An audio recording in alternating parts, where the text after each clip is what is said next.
Batgirls issue 2, Becky Cloonan and Michael Conrad with Jorge Corona on the art.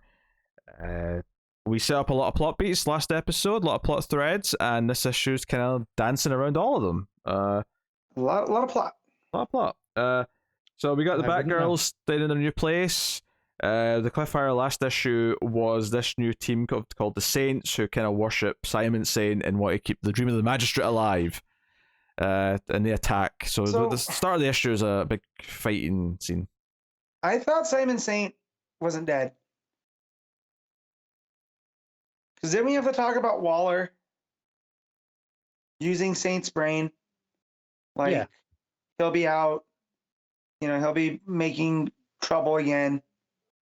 But this issue makes it sound like Saint's done. Yeah, but I wonder if that's something that no one else knows. Because Waller and co want it to be a secret. Right, but why would they want the cover to be dead and not just in jail and keep him locked up like she does with everyone else in the Suicide Squad? Do they have to explain that he's still there, or explain what they're doing with him? I guess I don't know. It's just Babs being so certain that he's dead and that he's been turned into a martyr just didn't track with everything else that we've read in post-Fear State, So that was a big glaring weird thing for me, at least. Unless it's something we're forgetting, but I do remember Waller wanting to use him. That's what I thought too, and that's why I was like, did I miss something? But yeah, now there's a lot going on here, and I didn't talk about the first issue because I wasn't here for that issue. Oh yeah. And I thought it was fine. It's very frenetic. Like, I know it's supposed to be Steph's narration. Well, no, it's not. No, it's third person. That's the thing that we were confused about, because it sounds at points it sounds like it's Steph. Right. But it's not. It's a third person. So even on this first page, the third panel, I'm just glancing here, right. Because it would be cool if they weren't targeting our Batgirls. So it's an independent narrator. It's a third person narration. I've been reading this as Steph. This shows you how closely I read each word. I think that's like I couldn't finish this issue. Okay, this is the one. I got about 5 pages. I'm so disappointed because I obviously was very excited for this book, and my concerns with the first issue were it was overly wordy. The first, I don't know, 5-6 pages of this issue, I could not get through. It was so dense, so bad, so just here's a description of every single one of these characters in this group, the Saints, and it was terrible. I thought it was genuinely atrocious that I just couldn't get through it. And I'm so disappointed. I don't know if it eases off that as the issue goes on, but oh man. Yeah, but the problem is it seems like there's too much focus on too many different things versus, like, I feel like there's 3 different stories going on here, right? And none of them get the proper spotlight. So, like, you have the Saints, you have the murderer, the Ripper. Serial killer, And now you have the tutor and the zombies, and there's a lot going on, and I don't think that it's juggled particularly well at all. And then you have the problem with the narration where, it feels off. I feel Babs' characterization, she's a little bit too motherly, and I feel like she's a little bit too clueless on what these two are up to, which I don't believe, just from, different characteristics of Babs. Is she's a little bit closer to Bruce in that watchful eye. And I know they're going low tech and whatever, all that stuff, but I just feel like she would know that they have a big ass muscle car, and they weren't using her Bat Vespas. I almost wonder if that's an intentional thing where she does know and she keeps mentioning it because she knows they're maybe up to no good. But her characterization just feels off. The other two with Cass and Steph, though, feel right on with what I expect from them. Like, even though sometimes Cass is a little bit too wordy, I can buy that. Over time, spending time with Steph, who is a motor mouth, she's more kin to come out of her. Yeah, she can, not speak forever. She has to kind of gradually say more stuff. But I'm still used to her having that stilted kind of dialogue, and this is measured and it feels right. It takes some time getting used to. But those characters feel fine, and I like the action sequences, like the art's not on, but just all my issues that I talked about at the front, they're very overwhelming. I mean, I agree the narration's a bit weird, and we had that problem in the first issue as well. And there is maybe a bit too much going on. Because I did, like, I actually kind of appreciated how it was bouncing between the serial killer stuff and the Saints stuff, right? I was kind of like, okay, this is kind of an interesting, like, two very different things to be, playing off. And you've also got the seer in the background, which does actually, as we see as the issue goes on, ties into the Saint stuff, because the seer is actually pretending to be Simon Saint to them, because we see them talking to Simon Saint as a hologram, but then when we actually see the seer is actually the one doing the talking, and just it's coming out of the Saint's voice. So the seer is just manipulating them into doing some dirty work to take on the Batgirls. So that sort of ties them nicely together and feels nice enough.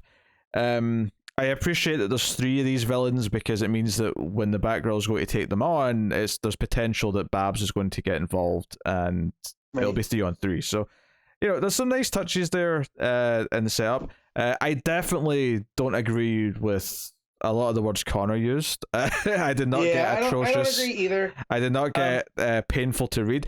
No. I would go as far as say that I mostly quite enjoyed this. I would say that the characterization of Cass and Steph goes a long way.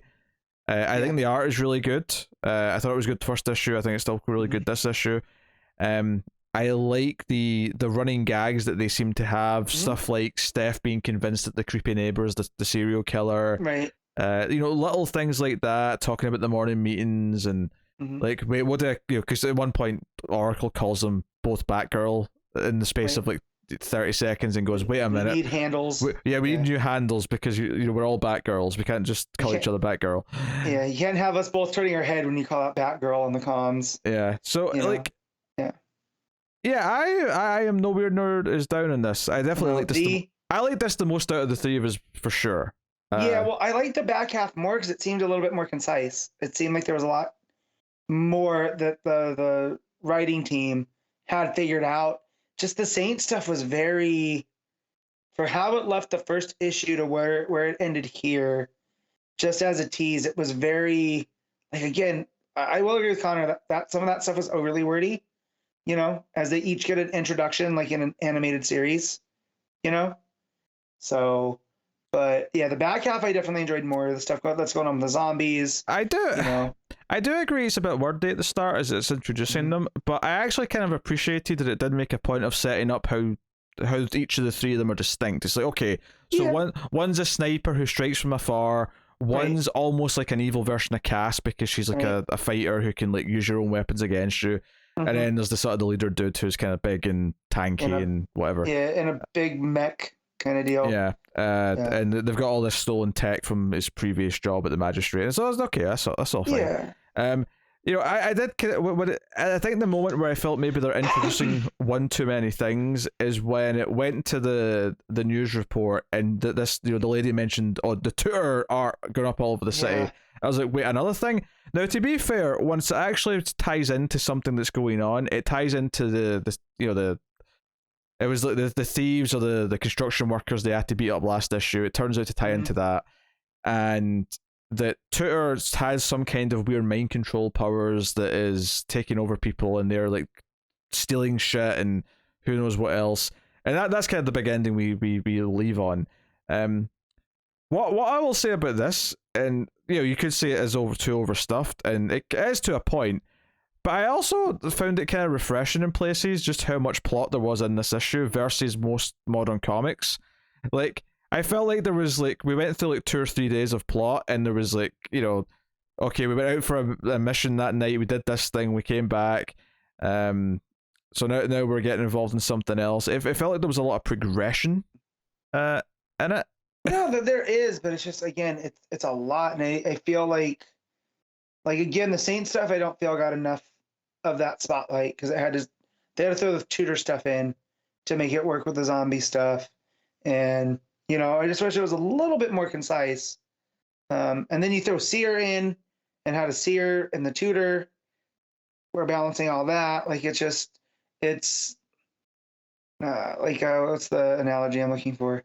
Like, the balance is getting thrown off just slightly here, but like, again, I enjoyed the back half more than the front half.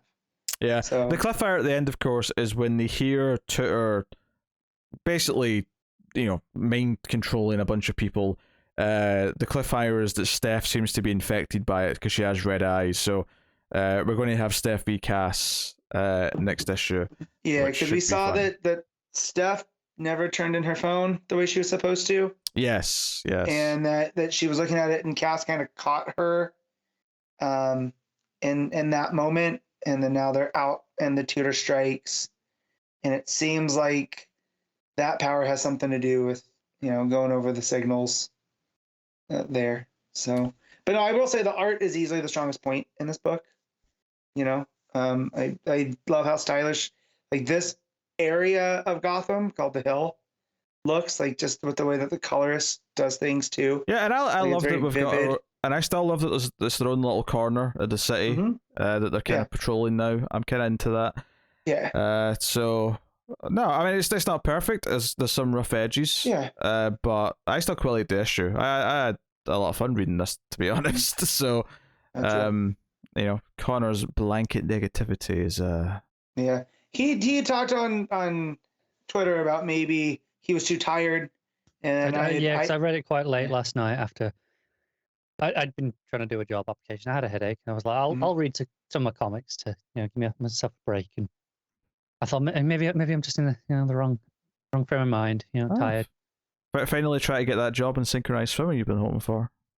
I think the arm shot my chance of that. I'll be honest with you. If you'd asked me a few years ago, I'd have been right up there for it. So I did give the issue another try today, though, thinking maybe I was just out of it. I'll come into it fresh, and I got about the same bit. I just it's every single one of these characters at the start getting here's a breakdown of their history and who they are from Oracle. All these green bubbles, and it was just I just couldn't read it. I just like I give up. I mean, I agree. It was a bit too wordy at the start, and there's still the narration problem, and there is maybe too many plate spinning. Although I kind of also appreciate that there is a lot of things.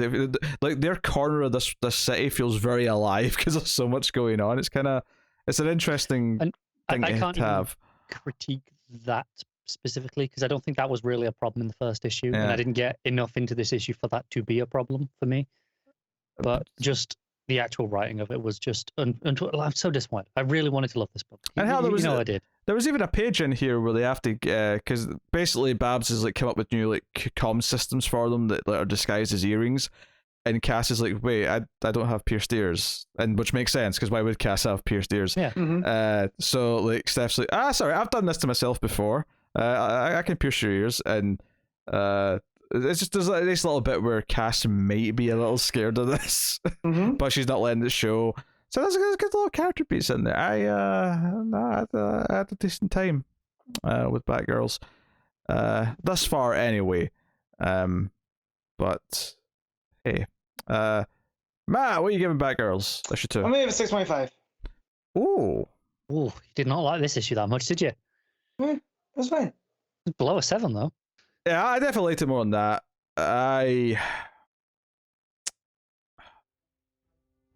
I'll give it a 7.5. I was tempted to go to 8, but I'll be reserved because it has some rough edges. So I'll say 7.5. I had a good time though.